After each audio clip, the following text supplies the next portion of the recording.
Gente, bienvenidos a un capítulo más de On the Friend Podcast, un podcast multimedia. Antes que nada, Claudio, yo considero que tenemos que agradecer por el apoyo que nos han dado. Cada like, cada compartido, cada comentario es de muchísima ayuda para nosotros, así que gracias por eso, gente. Mi gente, yo estoy muy feliz, créeme. Créeme. Y más con lo que viene ahora. Para mí lo más chulo, Claudio, es que se dio muchísimo más rápido de lo que nosotros imaginábamos y con la primera persona que tomamos en cuenta. A quien tenemos el día de hoy con nosotros, tiene más de 15 años de experiencia en la fotografía No solamente eso, aparte de, es productora. y maestra de producción en el instituto tecnológico más importante del país. Como por si acaso eso fuera poco, hace pocos meses su fotografía La Ofrenda recibió una mención de honor en los Golden Shore Photographic Awards. ¿Ustedes pueden creer eso? ¿Ustedes están entendiendo la magnitud de eso? Y no pueden querer más de ahí. La mujer tiene tantas buenas cualidades que si la comenzamos a decir ahora realmente no terminamos. Verdaderamente. Así que no vamos a agregar más. El día de hoy está con nosotros Gea Susaña. Chicos, qué nerviosa. Me han puesto con esa intro, qué investigación. Hicimos nuestra tarea, No, ustedes saben. profe. Dígame. Wow, sí, estoy haciendo tarea todavía después de. Que Me vea imagino. cómo son las cosas. No, pero wow, que estoy más nerviosa ahora, qué honrada me siento de verdad. Pero nada, profe. Nosotros tenemos la duda de cómo le toma a usted recibir el correo que nosotros le enviamos. Yo muy bien, de verdad que yo me emocioné mucho. Yo le dije incluso a mi pareja, estaba hablando de mí, de que ¡ay, mira! Me invitaron a un podcast de mis ex niños. Porque ya son hombres viejos, adultos, graduados casi. Así es. Definitivamente. Usted sabe que a nosotros nos gustaría iniciar este conversatorio sabiendo un poco de usted, que usted le cuente más que a nosotros, a la audiencia, de dónde viene Gea. ¿Sabes qué? Siempre para los que trabajamos detrás de cámara es difícil hablar de uno. Uno está acostumbrado a escuchar al otro, pero cuando uno se pone a pensar de que, quién soy yo, no puedo dejar de hablar de mí sin decir que soy una muchacha de campo. Muy orgullosa de eso. Que ¿De creo qué que campo? ¿De qué campo? de San Juan de la Maguana. Excelente. Es con Pueblana tuya. Sí, Mis padres son de San Juan. qué chulo. Sí. Y creo que tengo que decirlo porque el tema de la crianza, de haber sido criada en el campo, ser criada en la ciudad, dentro de cierto modo es diferente. ¿Por qué? Porque yo creo que yo fui criada como con mucha inocencia, como que yo todavía podía salir a la calle y no era Ay. tan hostil como a veces se siente en la ciudad. Y también tú venir de un campo donde tú a lo mejor no tienes tantas oportunidades, te hace también querer soñar como más grande. Tú ves las cosas como más distantes. Y eso, que hay gente que en el campo, o sea, en vez de desear cosas más grandes, simplemente se limitan a lo que ven allá. No, eso no me pasó a mí. Yo siempre fui como muy inquieta en ese sentido. Quizá no es que se limitan, yo pienso más que es que se adaptan a esa Más que vida. otra cosa. Y la Gea de niña de San Juan, ¿qué quería hacer? Yo siempre quería hacer algo que tuviese que ver con arte. Yo decía que iba a ser cantante, pero canto fatal. Dele. Después dije, después dije que iba a ser escritora porque siempre me ha gustado escribir. Desde siempre de jovencita estuve en Bellas Artes, en una escuela de Bellas Artes allá en San Juan. Y pues ahí como que se me desarrolló el tema del dibujo y artístico y demás. Y no sé, yo siempre como que estuve por el área de las artes. ¿Y cómo termina la Gea de San Juan que deseaba ser una artista enamorada de la producción y la fotografía? Por accidente. ¿Cómo por Por accidente? accidente. Desarrollenos eso. Eh, con el tema del dibujo, que yo soy muy buena dibujando, como decía aparte, lo que pasa es que no me he ido por esa rama, pero yo me di cuenta que la fotografía era como una rama que se extendía del dibujo y que también me llamaba la atención. Yo me recuerdo que para mi cumpleaños número 15 o 16, mi papá me preguntó qué yo quería y yo le dije que yo quería una cámara. Y con esa primera cámara, que era una, bueno, de parecida a esa que tienen ahí atrás, que tengo un ratico mirándola, una point and shoot, Esta. muy parecida. Déjame mostrarlo. De hecho, la estoy viendo desde que llegué. Con eso fue que yo hice mis primeras fotos y comencé a explorar el mundo a través de esa cámara. Entonces, luego de eso, yo me di cuenta que sí, que me gustaba mucho el tema de la imagen. Yo veía las revistas cuando mi mamá iba al salón. En ese tiempo tú tenías que pasar horas ahí, lo que hacían turno. Y siempre me llamaron la atención las imágenes de las revistas. Y yo decía, wow. Entonces, ya cuando llegó el tiempo como de decidir que yo iba a estudiar en la universidad, pues me fui por el área de publicidad. La parte del audiovisual todavía para mí no era una opción, porque en ese tiempo la carrera de cine la daban en pocas instituciones y cuando tú estudiabas cine era como de qué tú vas a vivir. O sea, los que estaban estudiando cine en ese tiempo estaban loquísimos. Ya tú sabes. ¿A qué te le llama loquísimo? Claro, porque todavía, por ejemplo, no existía como tal una industria del cine. La ley de cine salió en el 2010, yo entré antes del 2010 a la Ok. universidad. Entonces, los que ya estaban estudiando cine, era como que tenían que hacer cine con sus recursos. Y el tema del audiovisual, de cobertura de eventos y todo eso, también el nicho era muy, muy pequeño. Yo todavía no tenía ese auge que tiene hoy en No, día. para nada. Y por lo que usted me cuenta, era una realidad que quizás estaba lejos de usted. Protejísimo. Yo, esos son locos que están estudiando cine. Sin saber que yo iba a caer ahí. Di que esos videitos que están. No, yo dije que no puede ser normal esos muchachos. Porque así que se refieren. Al sol de hoy, así que se refieren Claro. a lo que uno hace. Videitos. ¿Y qué hace que en el transcurso usted cambie de opinión, de pensar, estos que están estudiando esto son lo loco, a decir, cónchale, yo quiero ser parte de eso? Yo entré a la universidad con la intención de que yo iba a ser diseñadora gráfica y era como lo que me gustaba y me sigue gustando muchísimo el diseño gráfico.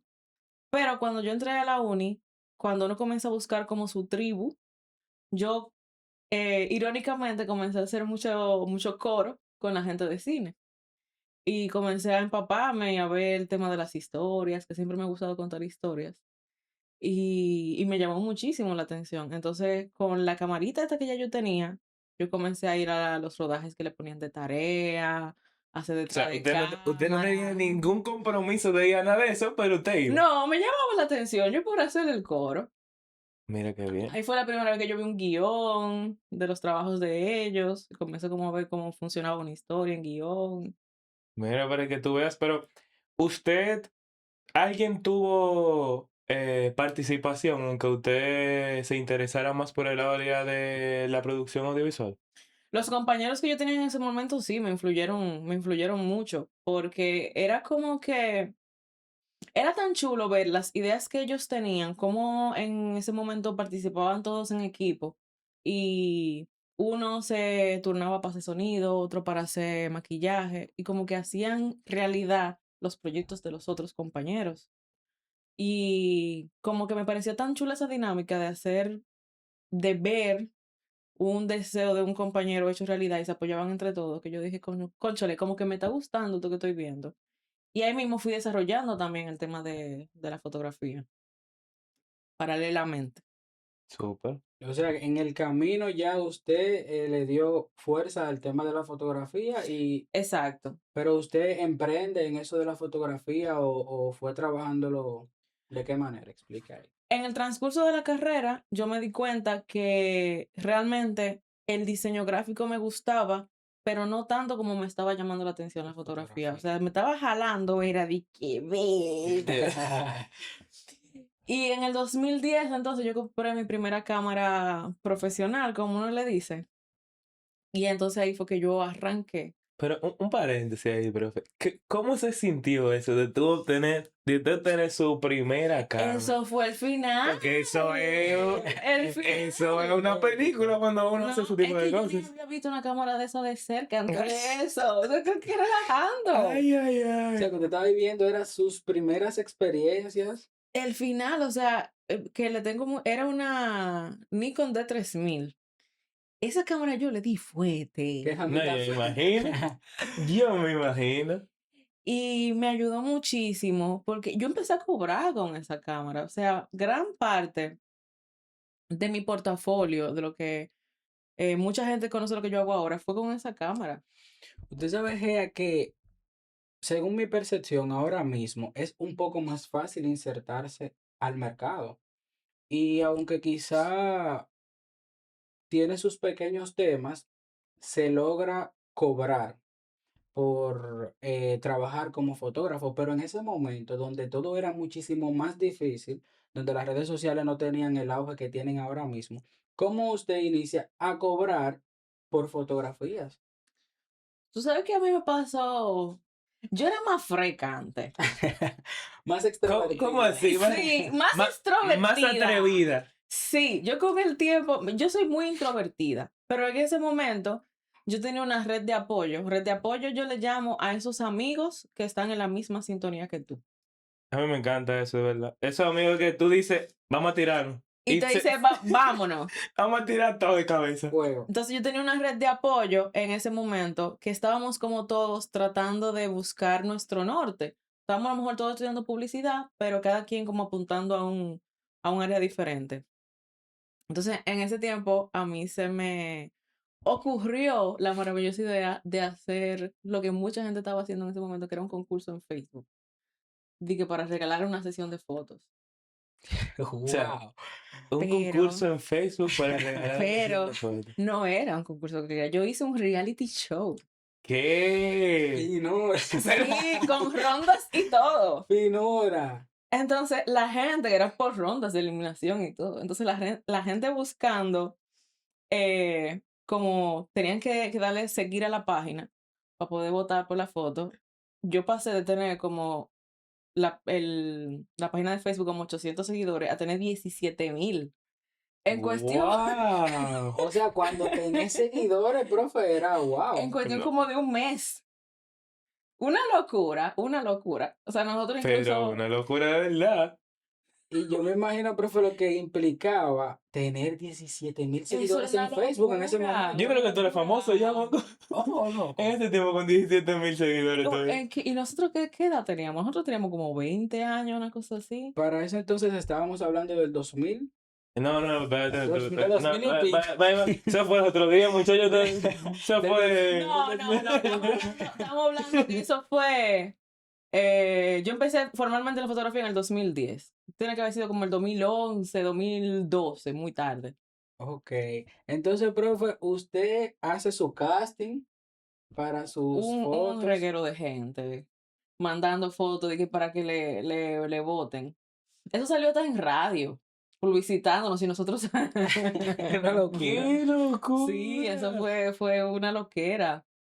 Entonces, a partir de ahí, usted inicia a cobrar por fotos o... A partir de ahí, ya yo comencé a construir un nombre y comenzaron a llegar los primeros clientes. Ahí yo tuve mi primer trabajo pago, que todavía guardo el recibo, porque yo di un recibo.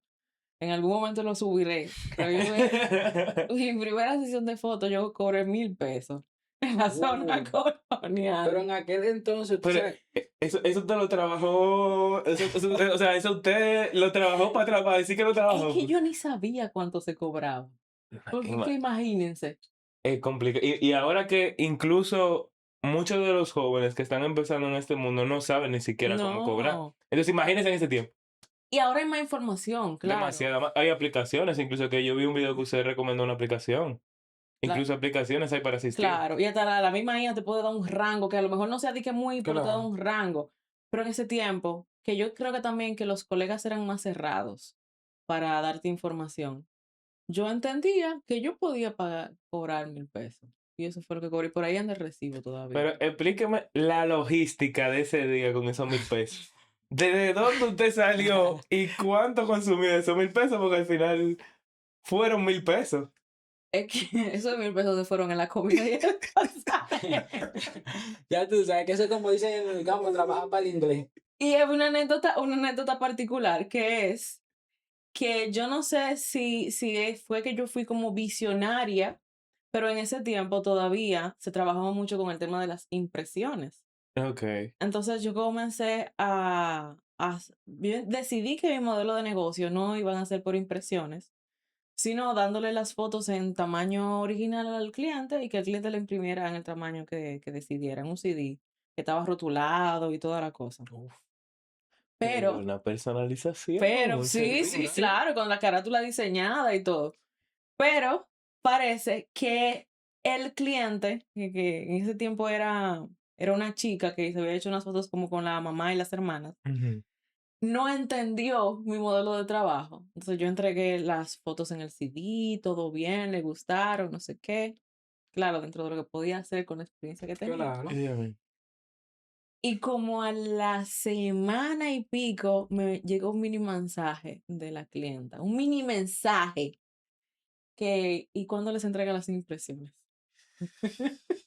Y ahí fue el primer capítulo de cómo Usted hubiera dejado de vuelta la comida que se comió con los 1,000 pesos nada más para imprimir esa foto.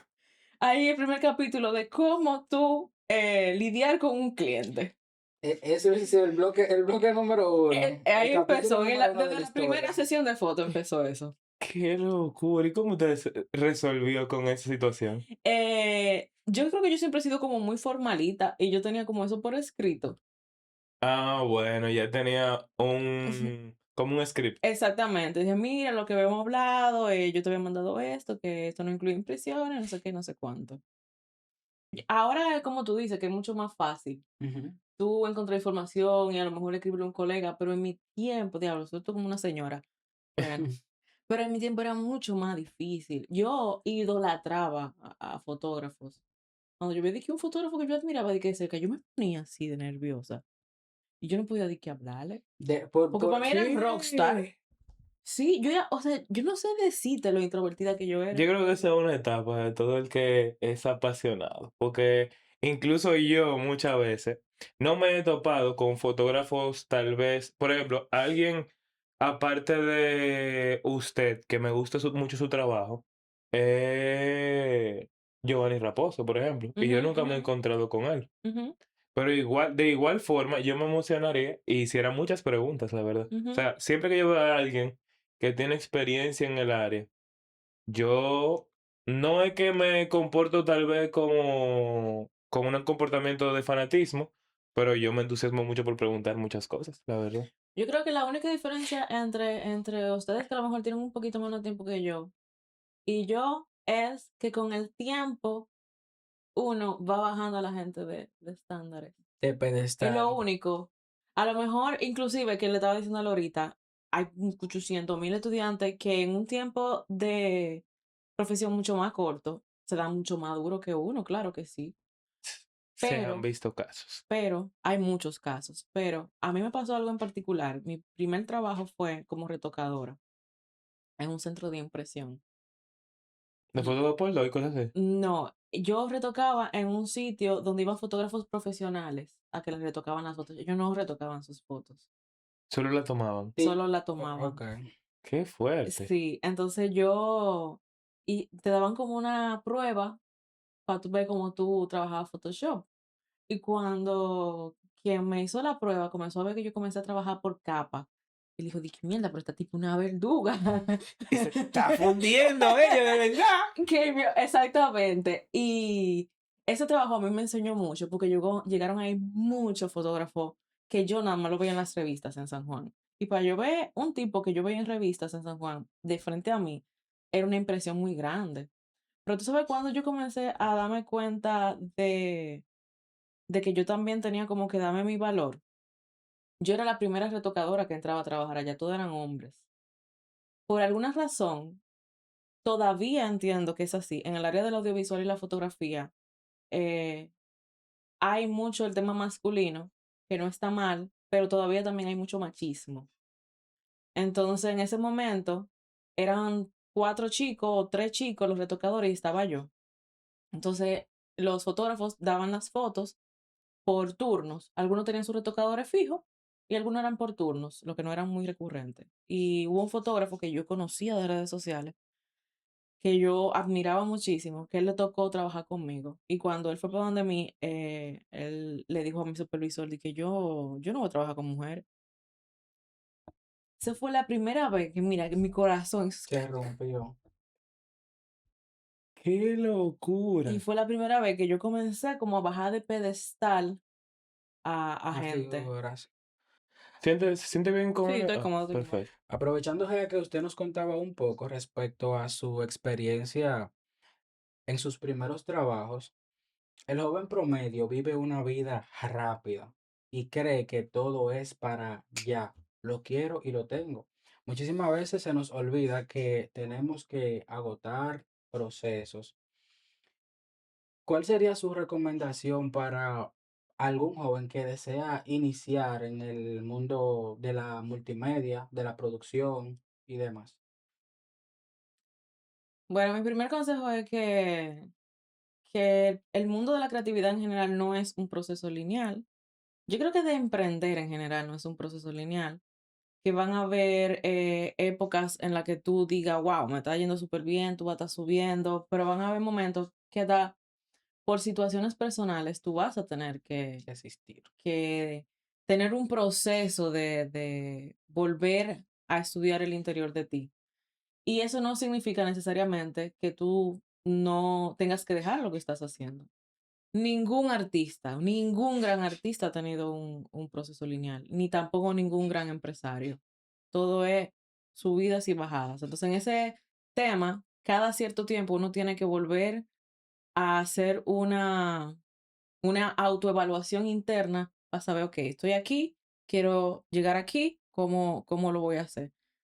Y para allá, porque la vida al final no es fácil. Habitualmente se cree que la mejor manera de uno iniciar es regalando trabajo para darse a conocer. ¿Qué opinión le merece eso? Defíneme y regalar. Bueno, yo podría decir, bueno, al menos es como yo lo veo desde mi experiencia, el hecho de no tanto regalar, sino yo lo veo como una inversión. Yo te ofrezco a ti que voy a hacerte un contenido y o lo subimos en colaboración o yo lo utilizo para mi portafolio. Yo entiendo que a eso es que se refiere Chris con regalar el trabajo.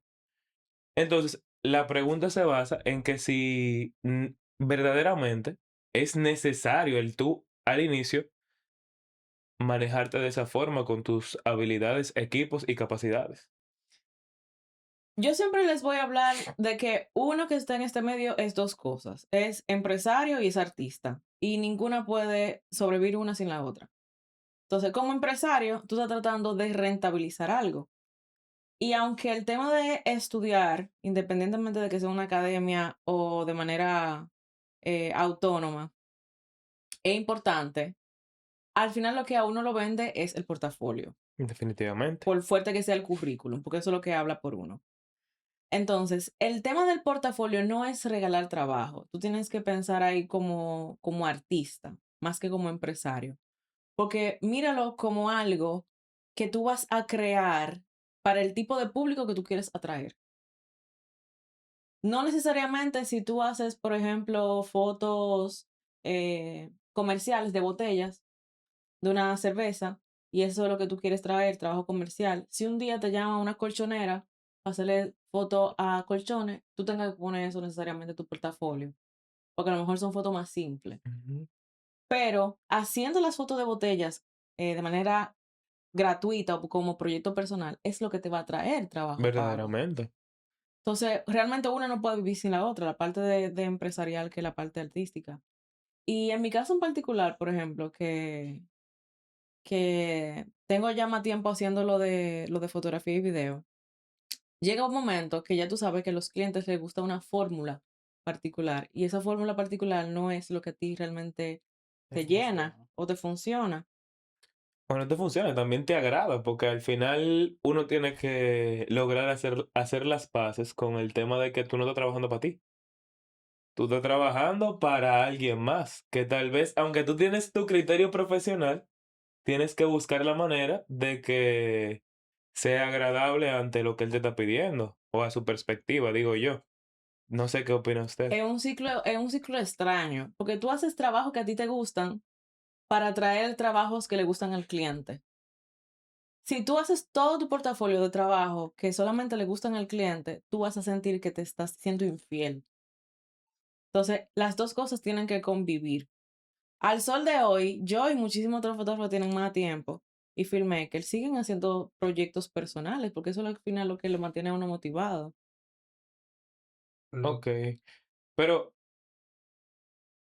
está bien el hecho de hacerlo, pero ¿cómo, o sea, o qué usted recomienda a ese joven que aún no hace las paces con el tema de el hacer un trabajo, tal vez no como lo que él quisiera que fuera o el potencial que él le ve al proyecto, a lo que el cliente realmente quiere y punto? Porque hay un dicho que dice, como es este dicho, Dios mío, yo soy el que va a ese dicho ahora. El que la yegua se amarra. ¿Dónde diga el ¿Dónde vive el cliente? cliente? ¿Es así que dice? No sé, O sea, el el caballo se amarra donde diga el dueño. Eso mismo. Exactamente. Es el Repítelo dicho. para sacar ese corte. Sí, porque está interesante lo que está diciendo. Como dice el dicho, el caballo se amarra donde diga el dueño. Ujú. Entonces, ¿cómo uno logra hacer las paces con, o qué recomienda usted para uno hacer las paces con eso al final? Porque uno siempre busca que cada proyecto sea una pieza a la que uno se sienta conforme con lo que está haciendo y que represente lo que uno está Es haciendo. que no siempre va a ser así. Es que no, uno tiene que hacer las paces con eso, no siempre va a ser así. En mi caso en particular, si yo tengo un trabajo, mire, por ejemplo, en el tema de, pasa más en fotografía. En fotografía, las fotos que va a elegir el cliente no son las que te gustan a ti. Nunca va a ser así. Es muy difícil que eso pase. Porque tú tienes una educación visual, tú tienes un criterio que a lo mejor el cliente no lo tiene. O a lo mejor su gusto es diferente. Y tú crees que te la estás comiendo, que tú Todo. diciéndole, mira, yo te recomiendo esta. ¿Qué tú opinas? Esa no me gusta. Profe, el tiempo es el mejor profesor. ¿Cuál ha sido esa situación Ay, complicada ay, ay, en la que usted se vio con un cliente que usted recuerde? Yo tengo he No, tenido varias, pero hay una en particular que nunca se le olvida. sí, pero es que ha habido de todo, ha habido de todo. Y eso sucede mucho también cuando uno está todavía empezando, que uno permite ciertas conductas ya con el tiempo, no necesariamente con el tiempo de que de edad, sino con cuando uno se va conociendo a uno mismo, uno va poniendo límites. Como filtrando. Exactamente. Y cuando uno está empezando, uno permite cosas que no debería de ser así. Y hay Bueno. un... Bueno. Cónchale, que esta me da mucha vergüenza. Dele para allá, profe. Yo duré mucho tiempo para reconocer esto en público, Ay, porque mi ay, papá ay. sabía esto, me arrancaba la cabeza. No, imagínense más en estos medios donde todo el mundo quiere ser liberal y más en el mundo de la creatividad, todo el mundo es yo expreso lo que siento y pienso y punto. No fue tanto, fue algo que a mí me subcontrataron para algo. Ok. El fotógrafo iba a hacer un tipo de cobertura como, era como una despedida de soltera, creo que era, pero no era una despedida de soltera tradicional, era como si fuera una tarde de té en una casa de una familia posicionada. Ok. Entonces él me dice, yo estoy fuera de la ciudad, yo no voy a poder llegar, por favor, cúbreme. Va a ser tal dirección, vas a tener que hacer tal cosa, etcétera. Todo bien. Cuando yo voy al residencial y voy a la casa y demás, llego temprano, todo lo demás, me recibe la asistente de la señora que voy a hacer el trabajo. Y la asistente, desde que baja, lo primero que hace es mirarme así de arriba abajo. Y me dice que tú no trajiste más ropa. y yo, no. Me dice, ah, ok. Entonces ahí baja la señora. Ella le explica, la señora en ningún momento habla conmigo. Ella le explica a la señora me ve también. Y la asistente entonces dice que pase un momento a la cocina. En la cocina están los cocineros como preparando las cosas para la fiesta y Ya yo me incomodé, demás. ya estoy incómodo. No, pero yo no estoy diciendo eso riéndome, pero ustedes pueden imaginarse. Lo incómodo que fue eso. Eh, Parece que los chicos que estaban en la cocina se dieron cuenta y yo estaba en una esquinita y ellos me dijeron, ¿tú quieres algo? No sé qué, no, yo estoy bien. La asistente después va y me dice que ellos van a llamar al fotógrafo porque yo no puedo hacer fotos. Señora, yo estaba vestida normal. O sea, yo tenía un jean y una blusa y tenis. O sea, a mí no me dieron un código de vestimenta. Que entiendo que eso es algo que uno como fotógrafo filmmaker debe siempre de saber para dónde uno va. Entonces, mi inexperiencia, a lo mejor yo no tomé esa pregunta en cuenta a la hora de ir a hacer, pero tampoco me la dijeron. Verdaderamente. Al final, para hacerle el cuento corto, eso fueron, el fotógrafo llamó a otra persona para que fuera a hacer las fotos con mi cámara, porque a todo esto tuve que prestarle mi cámara. No, pero se explota esa casa ese día.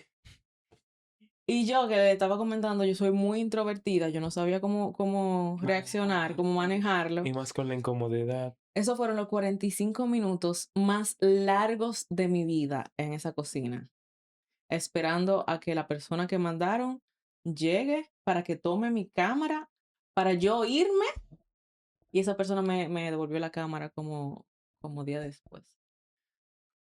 A todo esto, tampoco me lo pagaron el trabajo. Entonces, esa es una de las anécdotas que yo como Esas son de las que... pequeñeces. de las cosas que... Pero es que está fuerte. Que Eso está fuerte por Sí, todos lados. sí. O sea, yo me sentí súper...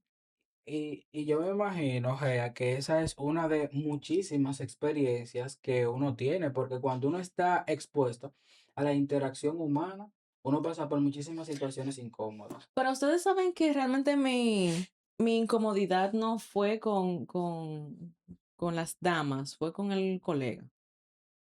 No lo Porque manejaba bien. no le informó. Porque yo siento exactamente que no me informó y que de cierta manera él me faltó el respeto. Porque yo nunca había prestado mi cámara, todavía soy celosísima, todos lo somos. Y Verdaderamente. le dejé mi cámara, luego no hubo ni un discúlpame por no decirte, ni siquiera hubo un pago. Y Esa semana O joder. sea, no se habló de la situación jamás. no. Tremendo. Entonces mi molestia fue más con ese colega que con lo que pasó en la casa, en verdad. Qué locura. Gea, y luego de esa y muchísimas situaciones que yo sé que usted ha tenido, ¿cómo usted identifica a un cliente que va a ser Conflictivo. conflictivo y cómo usted lo filtra? Porque no todos los clientes se aceptan. Aunque quizá no todo el mundo tenga la posibilidad de hacer un filtro para los clientes, Gea, no todos los clientes se aceptan por ese tema. Normalmente los clientes más conflictivos son personas que tú le tienes confianza. ¿Qué Digamos les que hace? el 80% de las veces. Hasta el sol de hoy, todavía yo estoy lidiando con ese tipo de cosas, con gente que uno le tiene confianza, porque uno no quiere, ¿verdad?, perder una amistad o perder un lazo, un vínculo, pero al final uno tiene también que pagar cuentas, pagar el préstamo de la cámara, Qué pique, papá Dios. etcétera, etcétera. Entonces, ¿qué a mí me ha funcionado? Y es tener muy claro los límites que uno tiene. Cuando tú vas al supermercado, te venden un producto por un precio. A menos que tú seas que compres al por mayor o tú tengas algo o algún otro tipo de negocio con un súper, tú no vas al súper pidiendo un descuento o pidiendo otras condiciones diferentes a otro comprador. Porque si esto también, el área de la multimedia es un negocio, uno permite que rompan las directrices que tú tienes en tu propio negocio. O sea, al final, un cliente decide si va a tu negocio o no. Totalmente. Y está bien que uno necesita el trabajo y todo lo demás, pero ¿qué es mejor? ¿Tú ganarte ese trabajo a sabiendas de que tú estás trabajando más de lo que te están pagando? ¿O tú mantener como tu estándar de lo que tú deseas como claro, como por la línea? Verdaderamente. Ahí era algo que comentábamos, Chris y yo, acerca de que muchas veces uno tal vez por el aceptar trabajos masivos y de ver que uno está recibiendo cierta cantidad de dinero, uno como que deja de analizar el hecho que es mejor tú tomar pocos clientes, pero que realmente te paguen lo que merece tu trabajo. El tú estar recibiendo y recibiendo cosas que realmente no valen ni tu esfuerzo, ni tu, ni la inversión de todo lo que se tiene que invertir fuera de simplemente utilizar la cámara. Ahora bien, yo le pregunto a usted, ¿cuáles son esas preguntas que uno debe tener pendiente a la hora de que tal vez nos recomiendan una persona o hay una propuesta de trabajo en la que podemos aprovechar? ¿Qué preguntas uno debe hacer que no pueden faltar a la hora de tú aceptar un trabajo?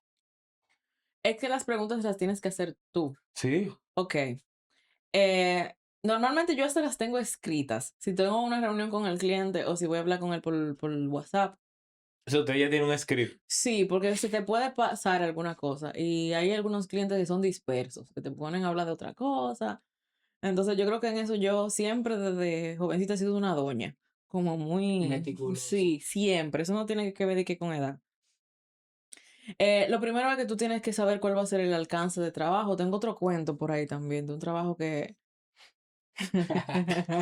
Se ríe cuando llora. Es que, claro, como es que- Vivencias, vivencias. Bueno, la voy a hacer la anécdota para decirle lo del tema de las Está preguntas que bien. hago. A mí me contactaron para hacer unas fotos de un artista Ok. que en ese momento no era tan conocido. No era tan artista en ese momento. Estaba subiendo. Ok. Entonces a mí me dicen que las fotos son para hacer un afiche, que era para redes sociales y demás. Y yo todo bien, yo lo cotizo. Y se hacen las fotos, no sé qué. A todo esto, cuando van, ya yo tenía mi primer estudio ahí. El mood, la vibra fue muy fea porque el artista estaba como conflictivo, el manager no ayudó mucho, inclusive se fueron hasta la trompada en la sesión. Yo estaba sola, ellos fueron como con un reguero de gente Es que ellos siempre andan como con una trulla. y yo no, en ese momento no le dije a nadie como que estuviese conmigo ahí. Fue muy incómodo. Aparte de eso, luego las fotos, ok, se utilizaron para los afiches y demás. De un momento para otro, el artista despegó. Y eso fue un puff. Esas fotos salieron hasta en portadas de cuaderno. Ah, pero era un artista de verdad. Hasta en vallas. O sea, yo en un carrito a pie en la 27 viendo de que mi foto en una Esa valla. foto la tiré yo. Entonces, tú tienes que saber, yo no podía pelear, porque en ese momento no tenía por escrito cuál era el alcance. Eso se había hecho de boca. Entonces no tenía el alcance de esas fotos. Así que ya básicamente esa foto ya totalmente Se le de... salió de las manos. Exactamente. O sea, tú tienes, no es lo mismo lo que tú vas a cobrar por una foto de un cumpleaños que por una foto con un fin comercial. Eso es el dinero que le sacaron a esa foto, de la Mucho. cual yo cobré un monto simbólico. Entonces, lo primero es cuál es el alcance de esas fotos. ¿Para qué son esas fotos? Luego, tú tienes que calcular aproximadamente el tiempo de trabajo que te va a dar hacer esa sesión o esa cobertura en video. Tú lo calculas normalmente por jornadas. Si es media jornada, que son normalmente 4 horas, o si es una jornada completa, que normalmente son 8 horas. Si la edición va en ti o la edición va por otra persona. Eh, ¿Qué más se le pregunta? Se le pregunta al cliente. Si, por ejemplo, es video o fotografía en un espacio, se va a empezar a trabajar de una vez o ellos se van a empezar a maquillar, cosa que tú vas a estar 1 hora o 2 horas ahí sentado hasta que ellos terminen y así sucesivamente. O sea, hay preguntas que tú tienes que tener a la hora de tú cotizar algo, porque eso influye mucho. Esto no es como que dame tu precio. Tú tienes que analizar cosas antes de dar un precio. La gente cree que a uno no le gusta dar precio, Verdaderamente. pero Y no, continúa, que continúa. no, hay cosas que tú tienes Que analizar. que analizarlas antes de tú dar el precio. El tema de los precios. Muchas veces, incluso me pasó a mí, porque yo tengo poco siendo freelance. Y me pasó a mí que yo entendía que debía tener un precio por hora, un precio estándar por hora. Lamentablemente, bueno, para bien o para mal, yo soy una persona que me gusta tener todo anotado, estructurado y no dejar Cabo las suelto. cosas a la improvisación. Entonces, muchas veces me pasaba que me pedían un precio y yo me sentía atascado porque no podía responderle a alguien así de un precio. Y muchas veces también di precio a lo loco que no me convenieron al final, no me favorecieron. Entonces, yo le pregunto a usted, ¿cómo uno? Porque siempre que uno pregunta, nos dicen, no, tú tienes que tomar en cuenta esto, tú tienes que tomar en cuenta esto, otra cosa. Pero al final uno se ve, ok, yo tengo que tomar en cuenta todo eso, pero ¿qué valor le pongo a eso? Mira, yo siempre les digo que ustedes deberían de tener una tabla con las tarifas mínimas por las que tú haces un trabajo. Y eso tiene que ser tu punto de salida, Objetivo. exactamente, tu punto de partida. O sea, ¿cuánto es lo mínimo por lo que yo cojo mis equipos y salgo para la calle? Lo mínimo. Si menos de ahí, me quedo en mi casa viendo televisión. O sea, que usted recomienda que uno tenga como el básico, vamos a decir, apunte, donde tú dices, mira, yo te trabajo 7 fotos por 4.500 pesos por decir un precio random. Ujú. O sea, tu mínimo, tu mínimo. ¿Qué es lo mínimo por lo que tú sales a hacer y grabar un video? ¿Por cuánto es lo mínimo que tú sales a hacer una sesión de fotos en la zona colonial? De ahí tú partes. Ahora, una pregunta. Según su conocimiento, ¿qué uno tiene que contemplar a la hora de uno tener listo este escrito donde uno dice, ah, mira, por lo mínimo que yo salgo de mi casa es para hacerte 7 fotos por un precio de tanto? En ese tanto, ¿qué uno contempla? Tú tienes que contemplar el tema del transporte, Movimiento. que normalmente no deberías de irte en transporte público porque tú estás cargando por un equipo que te dio bastante trabajo conseguir. Ok. Verdaderamente. Tú tienes que calcular el tema del tiempo que tú le vas a dedicar a esa persona y que vas a estar a lo mejor en exterior, y en exterior pueden suceder riesgos, como que se te pierde el equipo, que Dios libre te roben el equipo, Dios libre. resolver si llueve. Tú tienes que calcular el tema de qué tú estás pagando. O sea, tú estás pagando programas, tú estás pagando la luz con la que tú vas a editar eso después. O sea, al final tú calculas que ese trabajo que tú crees que es solamente un cumpleaños, por poner algo, que van a ser 3 horas en un restaurante X, no son 3 horas. Ese, tú le estás dedicando 8 horas entre edición, preparación, trabajo con el cliente. O sea, tú no puedes calcular solamente las horas que tú fuiste a hacer la cobertura. 8 horas con suerte. Con suerte, por poner Sí, porque un tiempo. casi nunca, por no decir nunca, es el tiempo que previamente se habló que se va a durar. Entonces, todo eso tú tienes que tomarlo en cuenta. Entonces, por eso yo digo, ok, ¿cuál es la tarifa base? Y esa tarifa base, tú calculas los extras. Tú vas para un río a hacer un video, obviamente hay un riesgo mucho más grande que tú grabar algo en el jardín botánico. Entonces, eso es un extra que tú tienes que ponerle a esa tarifa base. O sea, Entonces, no, dale, a tu pregunta y luego yo a la mía. o sea, que el precio que tú decidas dar tiene que ser acomodado a tu beneficio completamente, a que tú no pierdas, vamos a decir, con el tema del transporte, del riesgo con los equipos y demás.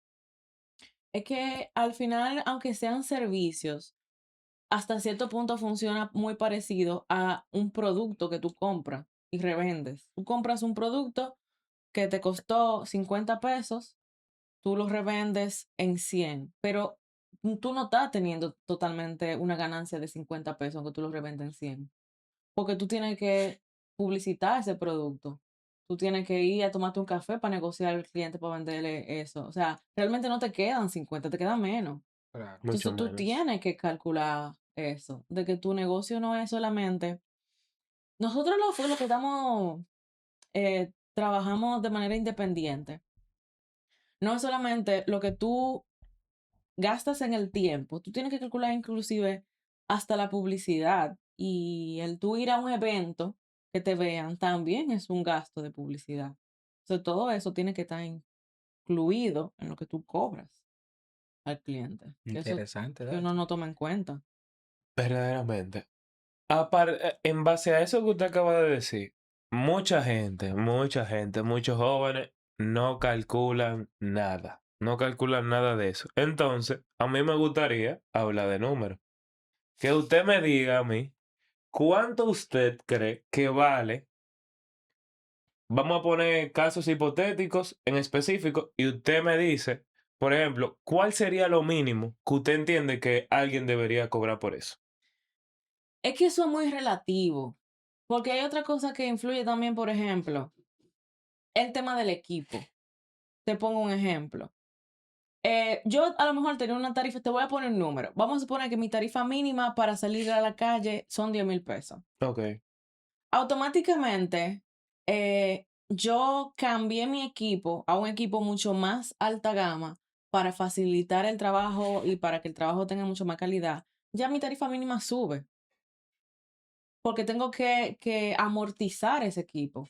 Ese equipo dentro de unos años va a bajar de precio y va a tener menos vida útil. Cada vez que yo lo uso, tengo que sacarle algo que es la amortización. Cada uso debe de pagarse una parte de ese equipo. Y entonces, ¿cómo uno se da cuenta de esos porcentajes? Porque al final yo estoy tomando en cuenta, pero al final yo no le voy a cobrar al cliente en cada plan que yo haga un 10% del total que costó mi cámara, que costó $3,000, por ejemplo. Se Sí. debe de calcular un porcentaje aproximadamente de por lo menos el 2 3 de lo que te costó el equipo en la amortización. Ok, eso, ahora sí esto puede ser útil para quien lo está viendo. Se le saca el 3% por poner un Ujú. porcentaje más aproximado a lo de la cámara, pero se le saca ese 3% a todos los servicios que uno toma en cuenta. Deberías. O sea, el 3% del Adobe, el 3% de... Deberías. Deberías. Ve, ahora sí, eso es algo muy útil porque todo el que quiere hacer su cotización, toma en cuenta el 3% de todas las cosas que consume a lo largo de el proceder a ofrecer o dar ese servicio. Incluso la aplicación que usted recomendó hace poco en un video contempla hasta el programa en el que tú vas a editar y la cantidad de horas que tú le vas a dedicar al proyecto y a partir Ese, de ahí es que te da un... porque ojalá que un saludo a Colombia, que es un emprendedor colombiano que yo la vi, la app, y yo dije que esto está genial, porque primero él está pensando por el mercado de Latinoamérica y segundo, aunque tú no tomes el precio como tal que te da la app, te ayuda a ver las preguntas que tú tienes que hacer. Y tiene una referencia de donde puedes partir. Exactamente. Verdaderamente. Tengo una pregunta, profe. Gea. Antes de, Ok. para cerrar con la pregunta anterior. Ujú. Para alguien que está iniciando en este mundo, el hecho de dar los precios es recomendable que saque el 3% de todos los recursos que agota a la hora de dar ese servicio. Mira, hablando claro, que hay muchos que tienen los programas craqueados. Aunque tú tengas tu programa pirateado, que uno aspira, ¿verdad? Que tú lo tienes pirateado porque tú todavía no has conseguido esa estabilidad para pagarlo. Pero tú deberías de cobrar por lo menos ese porcentaje como que ya tú lo estás pagando. Porque la aspiración es tú puedes llegar a una estabilidad que tú puedas pagar tus programas sin que te salga un error por... O que tú pierdas un proyecto que tienes horas trabajando simplemente porque no estás Exactamente. pagándolo. Es un negocio. Ok. Mucho que muy lindo, pero esto es un negocio. Ya ustedes saben, mi gente. Saquen su porcentaje de todo y háganlo así para que le saquen provecho. Para que al final no se queden trabajando por amor al arte. Gea, yo no sé si usted lo visualiza de esa manera, pero en el mercado existe una competencia a la que yo le llamo competencia desleal.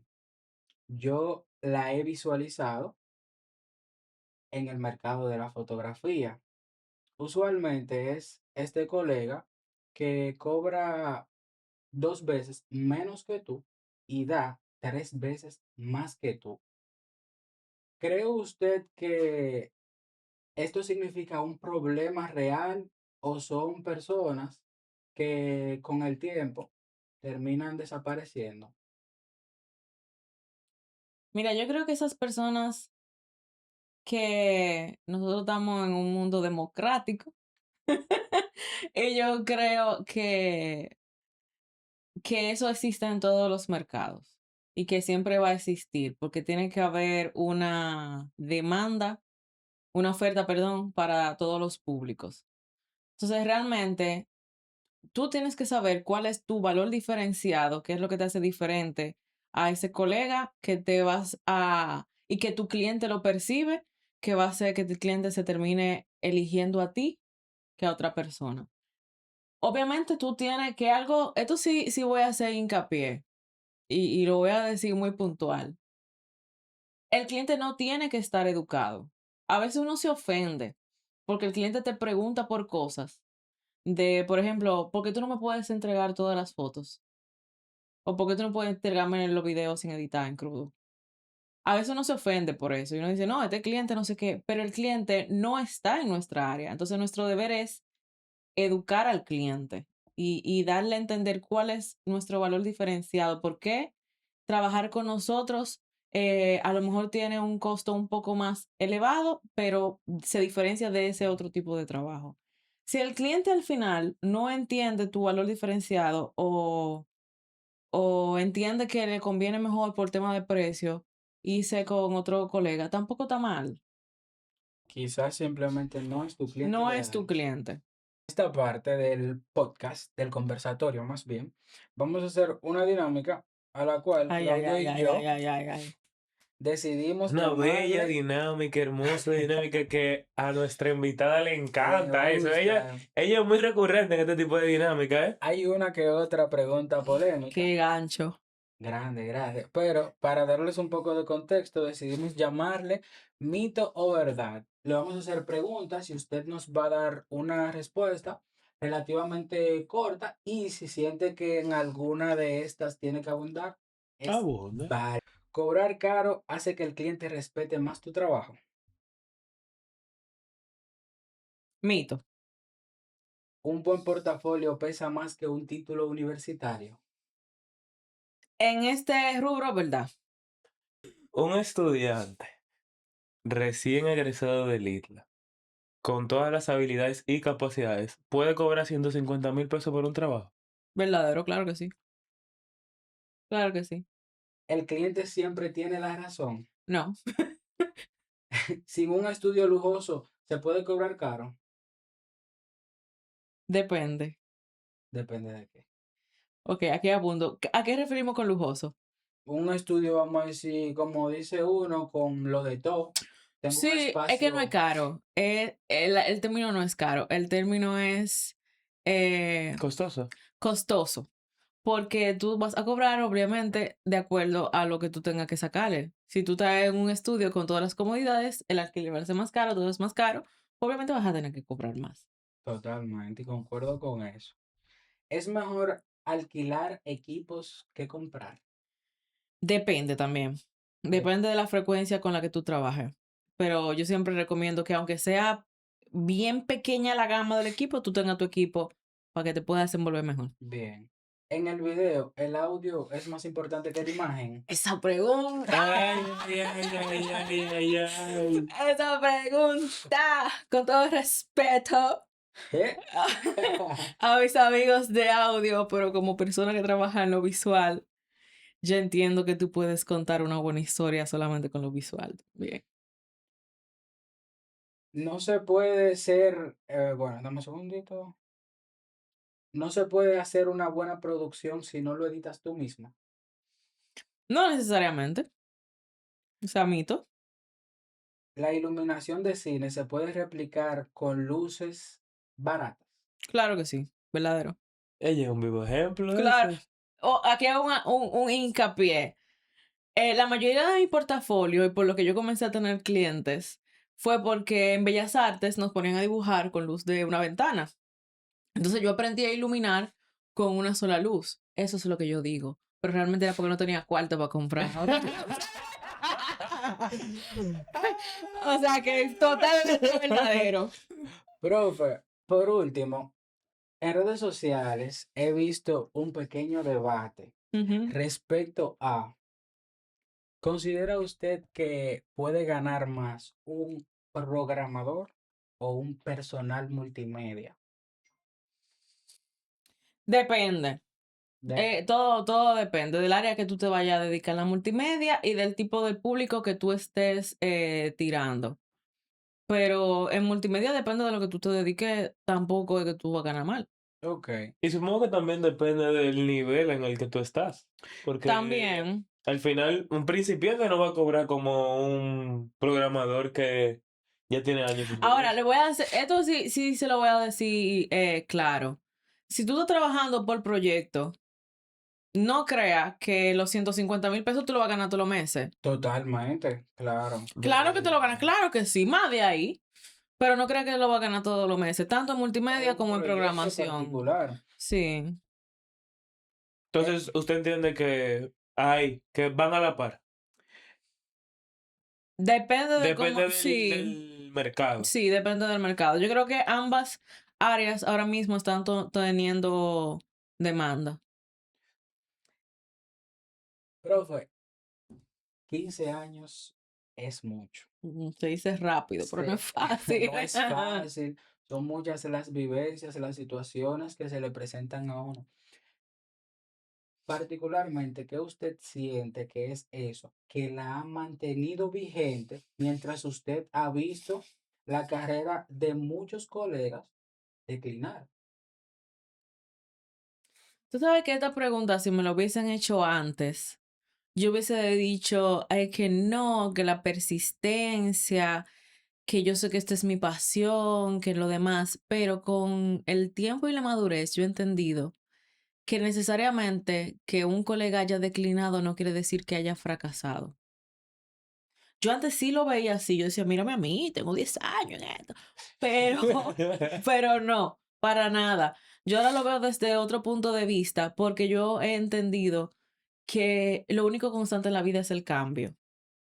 Y mientras tú estés vivo, tú puedes cambiar de gustos, cambiar de vocación, etcétera, etcétera. Yo he tenido la dicha de que a lo mejor mi vocación se ha mantenido durante esos años con sus altas y bajas, porque no ha sido lineal, y he tratado de mantenerme. Pero si en algún momento yo decido que esto no va a ser a lo que me quiero dedicar ahora mismo, tampoco está mal, porque al final Realmente. uno vive en el constante cambio y mientras uno haga las paces con eso, pues tampoco está mal. Perfecto. Dicho eso, Yo yo sé que iba creo. a decir otra pregunta, ya ves. No, ya está bueno. Yo pregunto a mucha gente, pero dicho eso, yo creo que terminamos con Gea. Geraldine Susaña, ¿cierto? Ha sido más que un placer. Un gusto para nosotros haber compartido con usted. Muchísimas gracias por la oportunidad y ojalá que se repita. Yo Verdaderamente. encantada, chicos, se lo voy a decir en cámara, yo estoy muy orgullosa de ustedes, de verdad que sí, o sea, se me va a salir de que una lagrimita y todo. Ay, no, que después lloramos todos aquí. Nos ponemos a llorar los tres No, en diferentes ángulos de para verdad completar. que sí, porque ustedes dos son de las razones por la cual a veces uno piensa si uno está haciendo lo correcto, levantándose a hablar delante de un aula. Porque hay veces que yo digo de que yo no sé para qué yo estoy haciendo esto, si estos muchachos están usando ChatGPT, si van a grabar por salir de paso y no sé qué. Y cuando yo veo generaciones que están subiendo como ustedes, que a pesar de están poniéndole empeño, tiempo y demás, uno dice, concho, le está valiendo la pena. Y de verdad que, a pesar de que ustedes vinieron a entrevistarme a mí y saber cosas, yo me llevo de ustedes mucho también y me llevo mucha motivación de seguir como compartiendo y abriéndome, aunque a veces la vida te quiera como trancar. Ustedes me dan como eso de no, tú lo estás haciendo bien. Así que de verdad, yo le agradezco a ustedes por haberme invitado hasta aquí, de corazón. Usted no se imagina que ya después de ese mensaje que usted uno va a Claro, tomar ahorita, ¿eh? claro. Yo Ay, estoy... Dios Y nada, mío. profe, quizá usted no sepa lo significativo que fue para nosotros que usted nos respondiera a ese correo, que viniera hasta aquí a conversar con nosotros. yo hablo por mí y sé que por Claudio. Valoramos demasiado eso y usted puede contar con nosotros para cualquier cosa que necesite. Aquí tiene fotógrafo y videógrafo.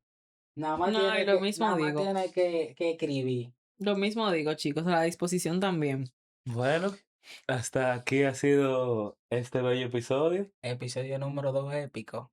Así que gracias por sintonizar On The Friend Podcast, Un un podcast podcast multimedia. multimedia. Bro, pues gracias.